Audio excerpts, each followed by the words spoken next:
નમસ્કાર દર્શક મિત્રો, હું નીતિન પટેલ. તમે જોઈ રહ્યા છો સમાચાર મેં આગળ ન્યૂઝ. હવે જોઈએ આજના સમાચાર. હરિયાળુ ઊંઝા અભિયાન હેઠળ ઊંઝા શહેરના પર્યાવરણને નવું જીવન આપવા માટે એક ભગીરથ કાર્ય સંપન્ન થયું છે. શહેરના સર્વે નંબર 624 ખાતે આશરે 15,200 વૃક્ષોનું વાવેતર સફળતાપૂર્ણ કરવામાં આવ્યું છે. હવે આ સ્થળને માત્ર જંગલ નહીં પરંતુ નાગરિકો માટે એક સુંદર પિકનિક સ્થળ તરીકે વિકસાવવાની તૈયારીઓ પણ તેજ કરી દેવામાં આવી છે.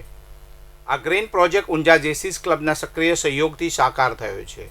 અહીં પર્યાવરણના જતન માટે 45 વિવિધ જાતિના વૃક્ષો ઉછેરવામાં આવ્યા છે, જે ભવિષ્યમાં શહેરમાં ફેફસા બનીને શુદ્ધ હવા પૂરી પાડશે.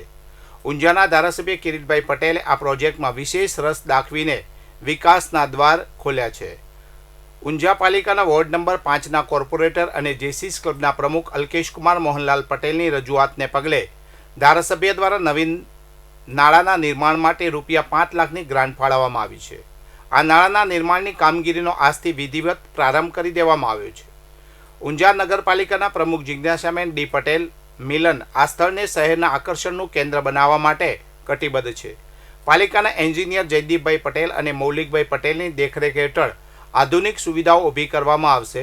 આ પ્રોજેક્ટને સફળ બનાવવા માટે ઊંઝાની વિવિધ સામાજિક સંસ્થાઓ પણ ખભે ખભા મિલાવીને સહયોગ આપી રહી છે. આગામી સમયમાં આ સ્થળ ઊંઝાના પરિવારો માટે એક ઉત્તમ ફરવાલાયક સ્થળ બનીને ઉભરશે.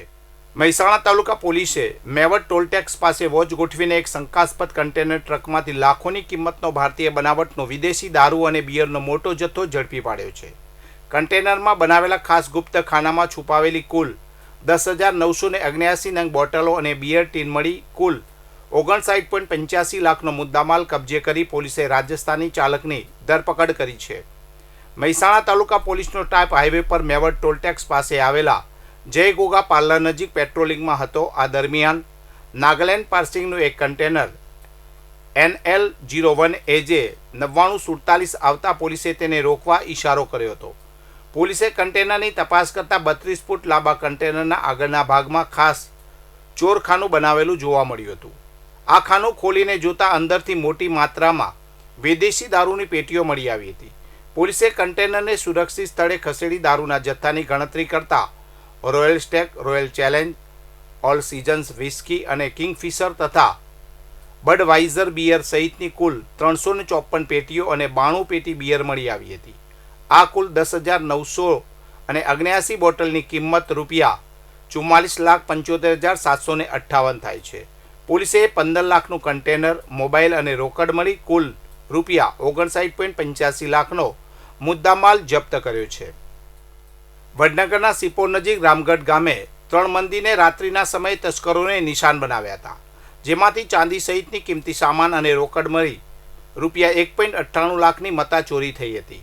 વડનગર પોલીસે તસ્કરી મામલે ગુનો નોંધી ચોરોની તપાસ શરૂ કરી છે. વડનગર તાલુકાના સિપોર ગામે રહેતા શૈલેષસિંહ કનુસિંહ રાણાની ફરિયાદ મુજબ રામગઢ રોડ ઉપર આવેલા તેઓના ખેતરમાં ગોગા મહારાજના મંદિર અને કુળદેવી હરસિદ્ધ માતાના 2 મંદિરના તાળા તૂટ્યા હોવાનું અને અંદર ચોરી થઈ હોવાનું સામે આવ્યું હતું.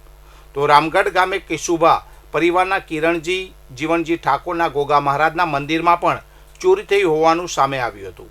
ત્રણેય મંદિરમાંથી ચાંદીના નાગ, છતર, મુગટ, પારણા, મૂર્તિ અને દાનપેટીની રોકડ સહિત 1.98 લાખની મત્તા ચોરી થઈ હતી. જે અંગેની ફરિયાદને આધારે વડનગર પોલીસે અજાણ્યા તસ્કરો વિરુદ્ધ ગુનો નોંધી ઘટના સ્થળે FSL, ડોગ સ્ક્વોડ અને ટેકનિકલ સર્વેલન્સ ટીમો સહિતની મદદ લઈ તસ્કરોનું પગેરું શોધવા વધુ તજવીજ હાથ ધરી છે. વિસનગર તાલુકાના થુમથલ ગામમાં સરકારી નાણાંનો કેવો વેડફાટ થાય છે તેનો જીવતો જાગતો નમૂનો બસ સ્ટેન્ડ પાસે જોવા મળી રહ્યો છે. વર્ષ 2003માં લાખો રૂપિયાના ખર્ચે બનેલી ઓવરહેડ અને અંડરગ્રાઉન્ડ ટાંકીઓ છેલ્લા 23 વર્ષથી એક પણ ટીપું પાણી ભર્યા વગર ધૂળ ખાઈ રહી છે.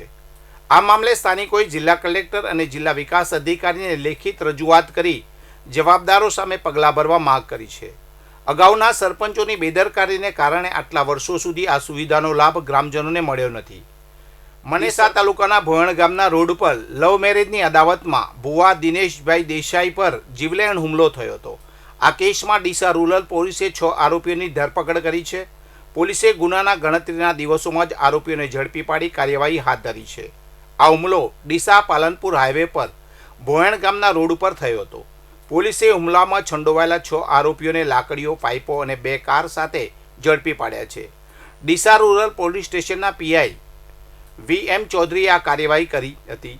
ધરપકડ બાદ પોલીસે આજે આરોપીઓને ઘટના સ્થળે લઈ જઈ ગુનાનું રિકન્સ્ટ્રક્શન કર્યું હતું. આ કાર્યવાહી ગુનાખોરી સામે પોલીસની કડક નીતિ દર્શાવે છે. વધુ સમાચાર માટે જોતા રહો સમાચાર મેં આગે ન્યૂઝ. નમસ્કાર.